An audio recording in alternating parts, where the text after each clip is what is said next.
Hello मेरे प्यारे student, आपका अपने यूट्यूब चैनल पढ़ाई करो ऑनलाइन ऑल सब्जेक्ट में स्वागत। आज हम लोग विज्ञान कक्षा 10 का पेपर सॉल्व करने जा रहे हैं। अगर आप लोगों ने ये पेपर सॉल्व कर लिया तो आपके 70 में बहुत ही अच्छे नंबर आएंगे 2023 में।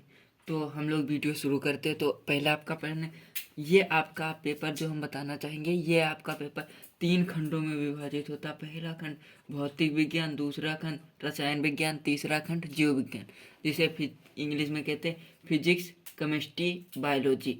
तो आपके यहाँ पर फिजिक्स में, भौतिक विज्ञान में आपके 4 बहुविकल्पीय प्रश्न होते हैं, और केमिस्ट्री में 3 होते हैं, और जीव विज्ञान में 4 होते हैं। तो आपके ये 11 नंबर के बहुविकल्पीय प्रश्न थे। तो हम लोग शुरू करते हैं।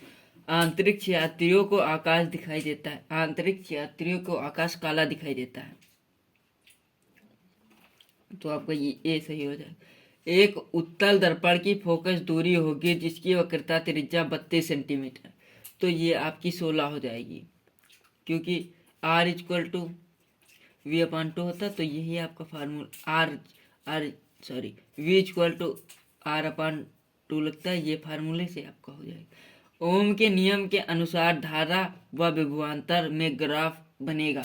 तो ये आपका हो जाएगा एक सरल रेखा। और हम लोग आगे देखते हैं। एक लघुपथित परिपथ में धारा का मान होता है। तो ये आपका हो जाएगा धारा का मान अधिकतम होता है। और ये अगला प्रश्न 2 नंबर के लिए, ये आपके 1 नंबर के थे। यदि मिट्टी का तेल, तारपीन का तेल तथा जल के अपवर्तनांक क्रमशः 1.44, 1.74 और तथा 1.33 है, इसमें प्रकाश की चाल किसकी सबसे अधिक होगी? तो आपको इसमें प्रकाश की चाल ज्ञात करनी है। 2 नंबर। एक उत्तल लेंस द्वारा प्राप्त प्रतिबिंब के आवर्धन का सूत्र लिखिए। क्या यह ऋणात्मक व धनात्मक दोनों हो सकता है? आपको ये भी सिद्ध करना। 2 नंबर।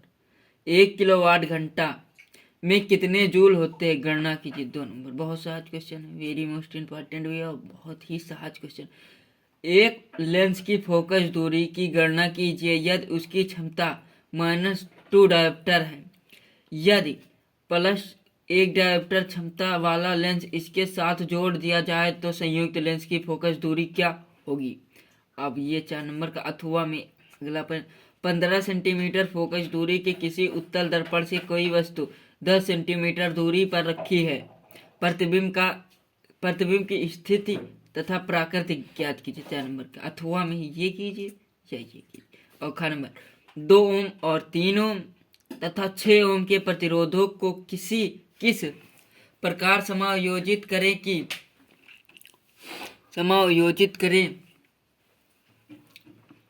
करें कि संयोजन का कुल प्रतिरोध 4 ओम और 1 ओम हो। तो आपको इस पे और इस पे आपको मान निकालना। और अथवा किसी चालक के प्रतिरोधों से क्या तात्पर्य है? यह किन कारकों पर निर्भर करता है? ये आपका 4 नंबर का। और अगला पन विद्युत चुंबकीय प्रेरण से आप क्या समझते? AC जनित तथा DC जनित की संरचना में मुख्य अंतर क्या होता है? आरेख द्वारा समझे। ये आपका 7 नंबर में वेरी मोस्ट इम्पॉर्टेंट क्वेश्चन है ये वाला। आपका ये हमारी गारंटी के आपके ये भी क्वेश्चन अब की बार यूपी बोर्ड 2023 में पूछा जाएगा। अगर ये नहीं पूछा जाएगा तो आप हमारे चैनल को अनसब्सक्राइब भी कर सकते हैं। और अगला प्रश्न अथवा में है।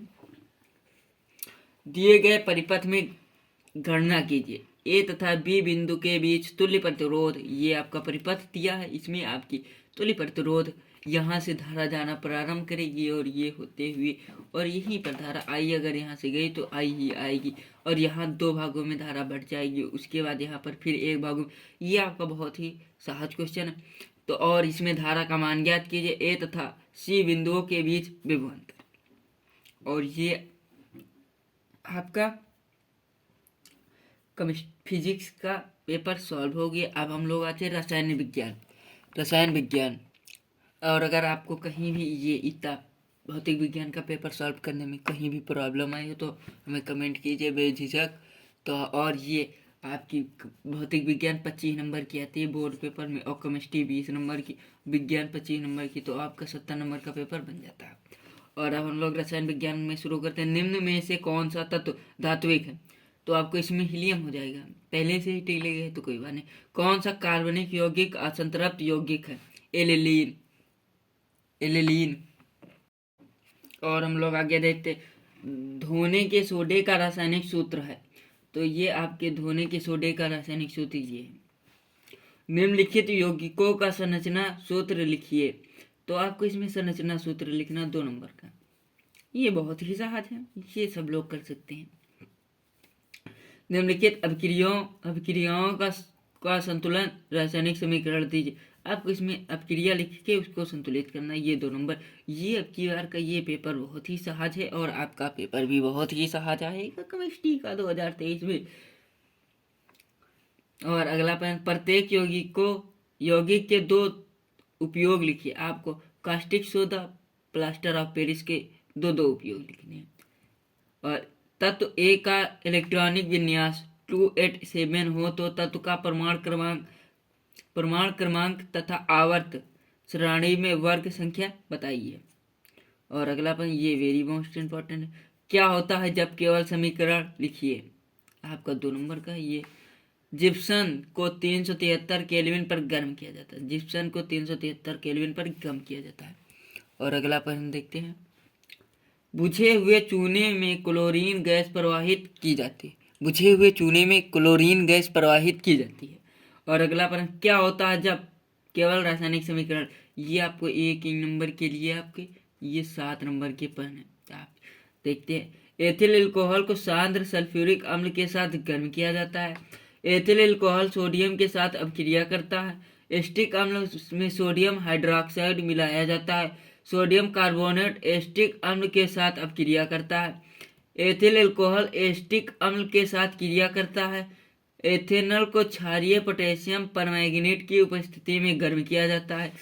एस्टिक अम्ल सोडियम कार्बोनाइड के साथ अभिक्रिया करता है। आपके ये 7 नंबर फ्री के हैं, समझो। अगर आप लोग इन 7 में कोई भी रिएक्शन नहीं कर पाते हैं तो हमें कमेंट कीजिए, क्योंकि ये आपकी एक एक लाइन की रिएक्शन 7 लाइन में आपको 7 नंबर मिल जाएंगे। ऐसा किसी भी पेपर में नहीं होता है। और हम लोग इसके अथवा के देखते हैं। पर ये अथवा निम्नलिखित पर संक्षिप्त टिप्पणी लिखिए। कार्बनिक यौगिकों में निम्न को समझाए। ऑक्सीकरण अपक्रिया, योगात्मक अपक्रिया, प्रतिस्थापन अपक्रिया, सजातीय एसिड। आपको ये 3 करनी, 2 नंबर की।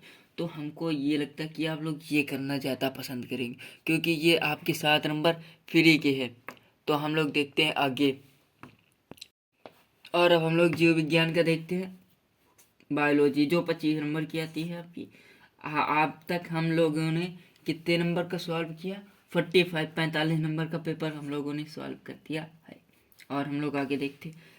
प्रचालन रूम में ऊर्जा ग्रह कहलाता है। तो ये आपका ऑप्शन सही हो जाएगा माइटोकॉन्ड्रिया। और ये मानव रक्त का कार्य होता है। तो ये आपका मानव रक्त का कार्य हो जाएगा उत्सर्जन। और अगला प्रश्न है, जीवाश्म ऊर्जा का स्रोत है। तो ये हो जाएगा पेट्रोलियम।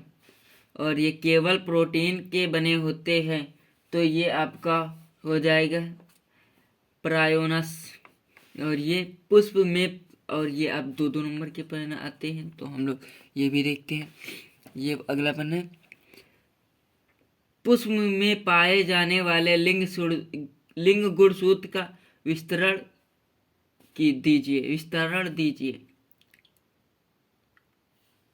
दीजिए। और उसके बाद मेंडलीव द्वारा प्रतिपादित प्रभावी तथा अप्रभावी लक्षणों को समझाइए, 2 नंबर। और जीव जनन की विखंडन तथा खंडन विधि को उदाहरण सहित समझाइए। ये आपके 6 नंबर के ये प्रश्न हो जाते हैं। और अब हम लोग देखते हैं 4 नंबर वाले प्रश्न आगे। और हम लोग अगला प्रश्न देखिए। स्थल परितंत्र में पाए जाने वाले खाद्य जाल को उदाहरण सहित समझाइए, 4 नंबर। नलिका वाहिनी ग्रंथियां क्या होती है? थायराइड ग्रंथ की संरचना तथा उसके कार्यों का वर्णन कीजिए। ओजोन परत क्या होती है तथा यह प्रकृति में किस प्रकार अपेक्षित होती है। 4 नंबर ये भी। और हम लोग ये 4 नंबर की बात देखते हैं 7 नंबर वाले पर। समजाति तथा समरूप अंगों को उदाहरण सहित समझाइए। 4। और आप लोग ये भी देख सकते कि इन क्वेश्चनों पे पहले से ही टिक लगा, तो आप लोग जान सकते कि ये पर कितने ज़्यादा वेरी मोस्ट इम्पॉर्टेंट है 2023 यूपी बोर्ड के लिए 2023। और हम लोग आगे देखते हैं 7 नंबर के लिए। मेंडल के नियमों को के उदाहरण सहित व्याख्या कीजिए। 7 नंबर वेरी मोस्ट इम्पोर्टेंट। मानव पाचन तंत्र का निम्नांकित चित्र बनाइए। पाचन क्रिया का वर्णन कीजिए। 7 नंबर। और अगर आप लोगों को वीडियो अच्छी लगी हो तो लाइक कीजिए, कमेंट कीजिए और अपने भाइयों और बहनों के पास शेयर कीजिए, ताकि उनके भी 70 में बहुत ही अच्छे नंबर आए यूपी बोर्ड 2023 में। और हम ये चाहते हैं कि आप लोगों के भी बहुत अच्छे नंबर आए, इसलिए आप हमारे चैनल को सब्सक्राइब कर लीजिए, क्योंकि हम यहाँ से इम्पोर्टेंट क्वेश्चन के वीडियो हर रोज़ हर लेसन के और चैप्टर वाइज और ये अनसार्ड पेपर या मॉडल पेपर अपलोड करते रहते हैं। और हम लोग अब अगले वीडियो में मिलते हैं, तब तक के लिए tata goodbye, okay bye. और हम लोग टाटा गुड बाय करने से पहले एक आपको ज़रूरी बात बता दें, अगर आप लोगों को वीडियो में कहीं भी ज़रा सी भी परेशानी आई हो तो हमें कमेंट कीजिए बेझिझक। हम आपकी समस्या को तुरंत दूर करने का प्रयास करेंगे। Okay tata good bye.